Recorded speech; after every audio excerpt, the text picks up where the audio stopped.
En venant présenter ses civilités au chef de l'État, le ministre congolais en charge de l'intégration régionale a transmis le message de fraternité et de solidarité du président Félix-Antoine Tshisekedi à son homologue gabonais. Un geste qui illustre la volonté partagée de renforcer davantage les liens entre les deux pays voisins, liés par l'histoire, la culture et la géographie. Une fois, comme vous savez, que les relations entre la République démocratique du Congo et le Gabon sont des relations très fraternelles, des très bonnes relations. Il était donc important de transmettre les civilités au président de la République, important également de transmettre les salutations du président Tshisekedi, son frère, au président Oligui, et bien évidemment de voir dans quelle mesure, profiter et voir dans quelle mesure les relations entre les deux pays pourraient être renforcées.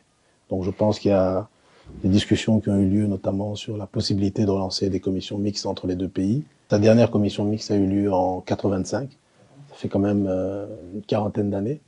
Je pense qu'il est important aujourd'hui de relancer ces commissions mixtes qui nous permettront justement de déterminer les zones d'intérêt entre les deux pays. Vous savez que le Congo est un pays avec un fort potentiel, que ce soit dans le secteur minier, le secteur environnemental et même pétrolier.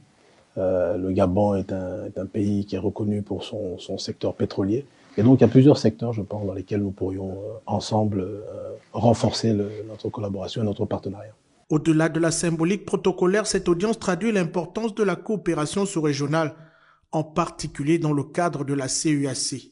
Pour le Gabon et la RDC, cette visite vient confirmer la convergence de vues des deux États sur les grands dossiers régionaux que sont la sécurité transfrontalière, le développement des infrastructures et les échanges commerciaux.